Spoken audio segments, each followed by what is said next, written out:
Welcome back to the podcast. And today, we got some interesting news.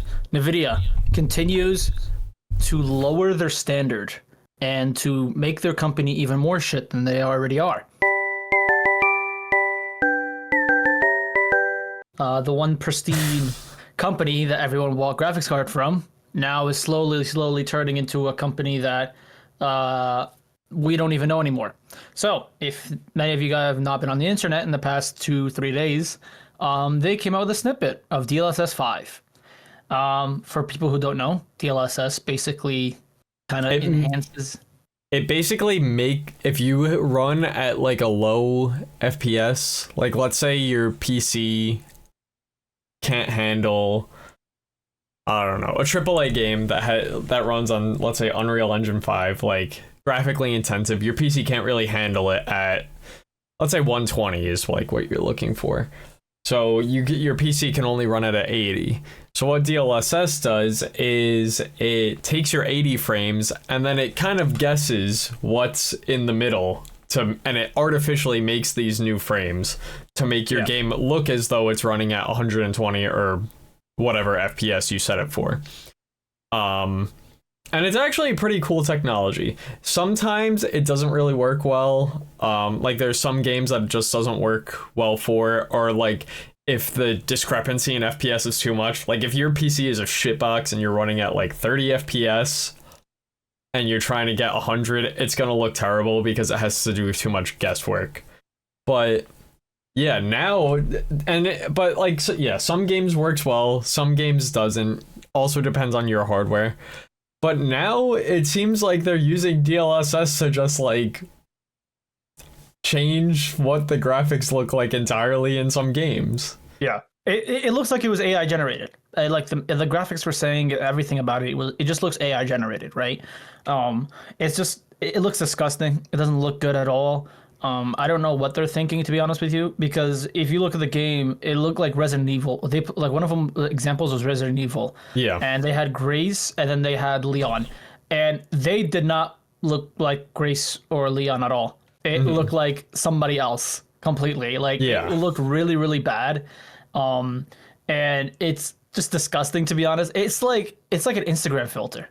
That's what it literally looked like, right? And it was like an Instagram filter put on the intensity of too high, and just looks really disgusting. I don't get it why they're so lenient on using AI. They are so hell bent on using AI to, like, at this point they're not even making. They already announced they're not making a new graphics card this year. So with that being said, now it's like, okay, cool. Now we're gonna have to rely on gaming companies to optimize their games so well that they don't need to run DLSS. That we don't need to run DLSS, and that we don't need to buy a new graphics card. I mean, to be honest with you, this is great for other competitors who are in the graphics card market. This is like a wide open. This is literally like the market is open right now for other companies to make graphics card. But it's just insane that they're so hell bent on selling like using AI data centers and all that, and they just completely basically ditched the gaming community, which what started with them, like what literally built them. And I'm kind of just like confused on what the point of DLSS 5 is. Like, it'd be one thing if it was a new iteration that just ran better across the board, like that would be fine, because that's what it's been from DLSS 1 to 4.5. But like, yeah, it physically changes how some things look. Like, it's not just like frame interpolation. And like, it's always been AI tech. Like, that's what it is. It uses AI to do the guesswork. And like, that's fine. I think it's an okay use for it. But like, if it's going to change how some things look, then like, what's the point of like making character design or like having an art style in your game if when you turn DLSS on, it's just gonna make up whatever it wants to?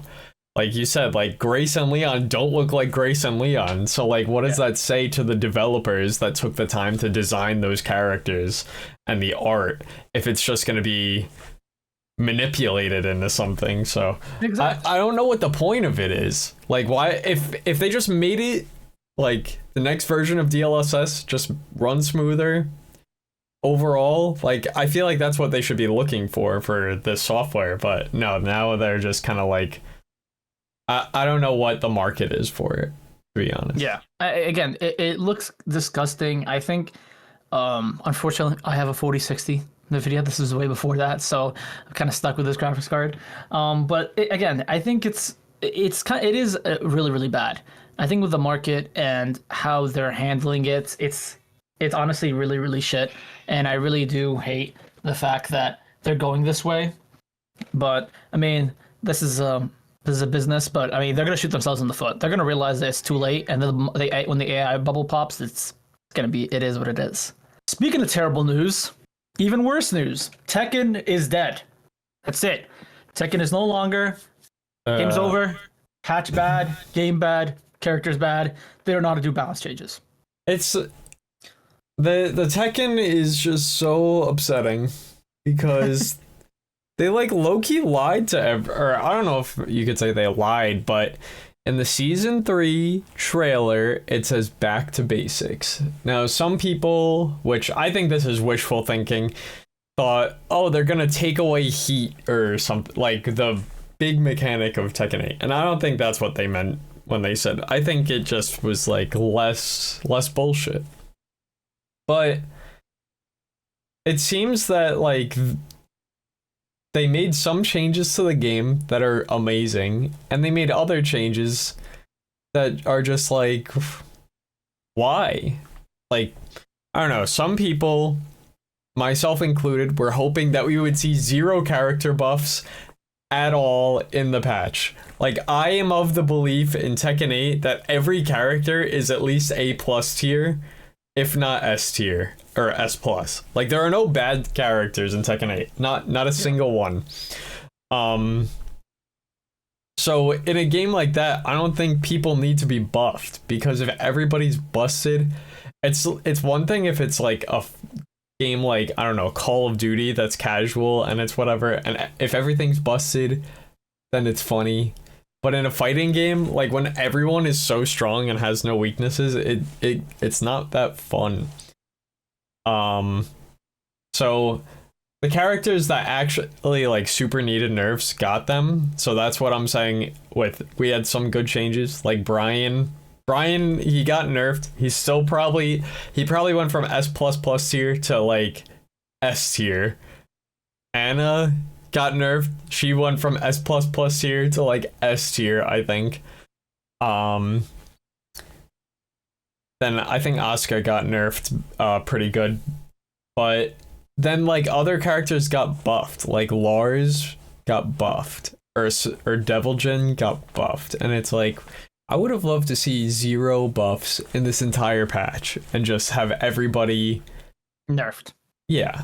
I don't know. It's so I've been playing it, like it feels like season 2. It really doesn't feel like much different. But the thing that gets me the most about this is the amount of bugs this season. If you've been on Tekken Twitter at all, the amount of bugs is like crazy. It's like, I don't even know how a lot of this shit happened. And it's not just like, oh, weird tech stuff. Like it's in my games, I'm playing like my character doing normal stuff, and people are just switching sides. It's not it's not 2XKO, it's not Street Fighter. Like usually people stay generally on the side they start on. But what I've also seen is like, there's like, I don't know if it's also bugged, but like people have been found out like you can do continuous combos. It's not that there are infinites, but there's a lot more like tech traps that seem like unintended almost, that lead to like resets and stuff. And it's just like, what were they thinking? Yeah, again, what I was also under the impression is that they were going to, like they were bringing back a lot of the older guys who made the game, right? Who like did the patches for the older games. I think it's Tekken 7 is what I heard. And I know Harada's stepping away from it. And Harada's retired. He's just gone. Yeah, he's just gone. Harada. And like now it's just like, okay, who is it that is in charge of all this, right? Like who, and the people were also saying like nobody play tested this. Like I felt like they didn't play test this, which is the biggest thing about it. It's just like, it's like, why, like, what happened? Like, you didn't bring a single, like, I don't know if I don't know if they didn't want anything to leak or anything. Like, they didn't bring any pros, they didn't bring any content creators, they didn't bring anybody to test this.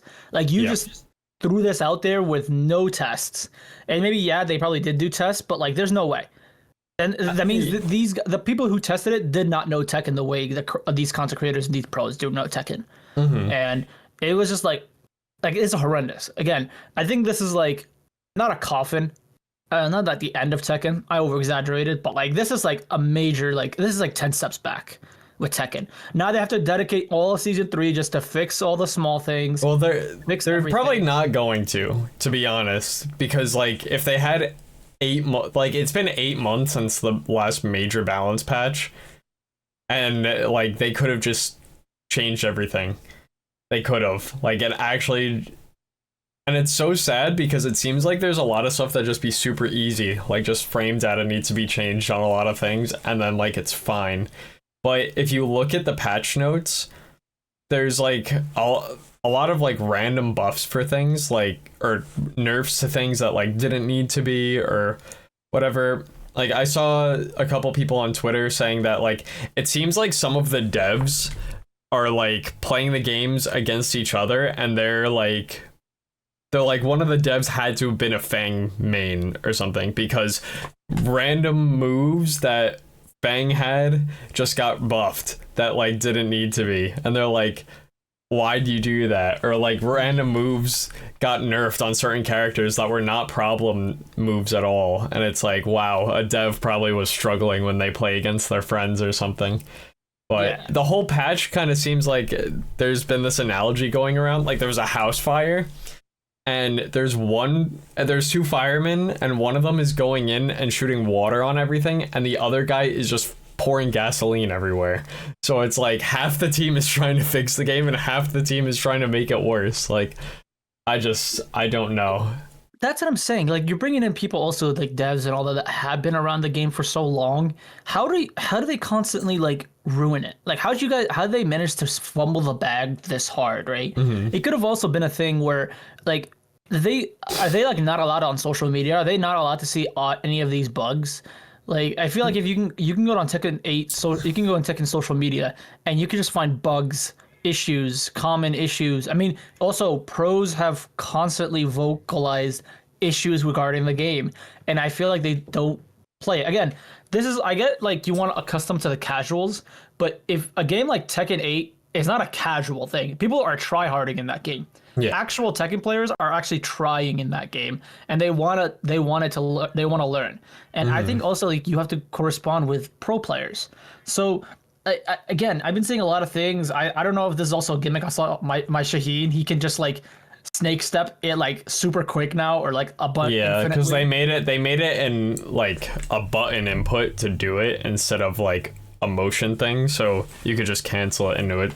You were able to do it before, but now it's just 10 times easier. Like it's like they just like took execution out of a lot of things for like absolutely no reason. Again, there's just so much like I'm like looking at this, and I haven't played Tekken in a minute, right? But I'm like looking at this and I'm like, why? Like, or like Heihachi. I think Heihachi's like wall splat. That one was like the biggest thing. It's like, why? Yeah, they like one of the biggest changes that they put in the trailer is no more heat smash wall splats. Like, so you don't get a combo off of it. But it's not even like, oh, if he hits you. The thing is, if he whiffs, like most heat smashes are like a 2-hit thing, but like you don't get the full animation if you don't hit the first part. But so if you whiff the first part but hit the second one, you still get the combo. And it works for everyone except for Jin. Like Jin is the only one who got the nerf like the way it should have been. So it's like, did they even like? It seems like they made all like they were just doing nothing, and then like the night before the patch was supposed to drop, they tried to change as much as they could, but they didn't have time. And usually for the new seasons, they do like they call it Tekken Talk. It's kind of like where they go over what's coming, and they just didn't do it for this season. Like they were just like, nah, we'll just drop it. So I guess so the patch was half lazy. They didn't do the usual talk. It's just a dumpster fire now. And like now I feel bad for even the pro players. It's like, all right, like I'm getting paid to play this game, but now that I have to play this game that's basically dog shit. Yeah. And I've seen a bunch of pro players say that they're not competing anymore. Atif, one of the strongest Pakistani players, made a tweet and he's like, with the changes, I don't know how I'm supposed to get better at the game. It just seems like there's no more room for improvement. You just have to guess for your life over and over again. And it's like, yeah, this is the game they've made. And I love Tekken and I want it to be good, but like I've been playing it like a lot the past couple days and it just like feels like pain. Mainly because it's buggy. More like I could deal with like the season 2 stuff, but like it just seems like the awful stuff plus a lot of bugs for no reason, and that's really what is the heartbreaking part. Yeah, exactly. And like you said, if they really there was issues they could have fixed, they had 8 months to do it. They could have done like small patches here and there. Yeah.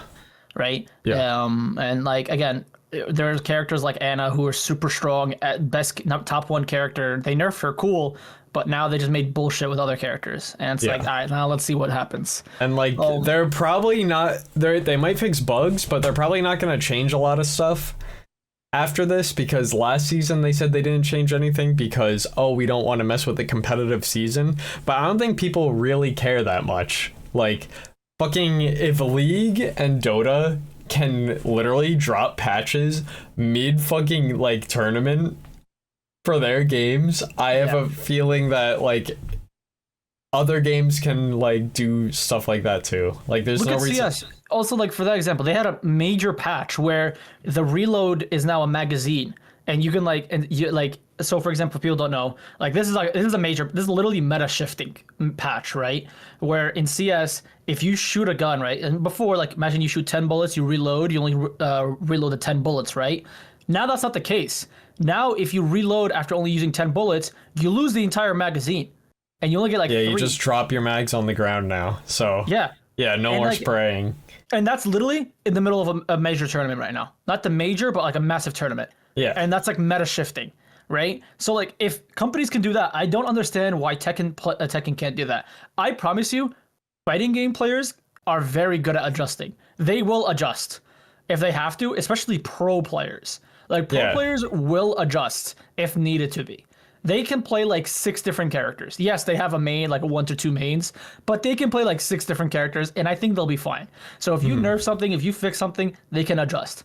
But I think that's the issue with that. I don't know why they're so scared to adjust it. Like, I feel like it's so much easier to balance a fighting game than it is to like balance like MOBAs, for example, because there's underlining issues. There's clear issues with the game. Fighting games are easy. Like, I feel like with fighting games, it's easier to pinpoint what the issue is and try to fix it to accommodate everybody else. Yes, Tekken is a very complicated game. It's a very hard game. I really do understand. But if you have every single pro telling you the same thing, all the content creators that make content and play the game every single day telling you what the issue is, and you're still not fixing it, at that point, it's like a slap in the face. You're literally like doing a slap in the face for the people that actually love your game. And at that point, it's like, what do you do at that point? Now you're just stuck. You either are going to switch your talents to another fighting game, or you just have to sit there and suffer. Like, now what's the point? And I feel like Tekken is like really, really, like really fucked up here. And I really do hope this time they're like, you know what? Let's just actually fix the game now. But we'll see about that. Well, that's it. A lot of great news this week. Great news. Great news. But new merch drop. QORgaming.com/shop. Use code QORcast for a discount. Also, our first match for Valorant. Update on the Valorant roster. So, if you guys didn't see, we picked up Derek. So we picked him up, and now he's officially on our Valorant team. So we have the core, and then we also have a coach now. So a lot of people finally, we actually, surprisingly enough, we actually picked up. I know we picked up a coach/analyst, but yeah, we officially have a coach/analyst now, right?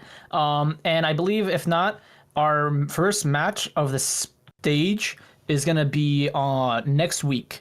But if you need any more updates or any questions on that, if you want to know anything, check out on Twitter, on QOR Gaming on Twitter. We have everything, all the news when it comes to QOR Gaming and our Valorant roster. But yes, the split, I believe, if I'm not mistaken, it starts next week. So yeah, our whole 5 got announced. We got a coach now / analyst. And yeah, we're good to go. But thank you guys for watching. If you have any big topics you guys want us to talk about, leave it in the comments down below. Alrighty, goodbye. Bye-bye. Nice.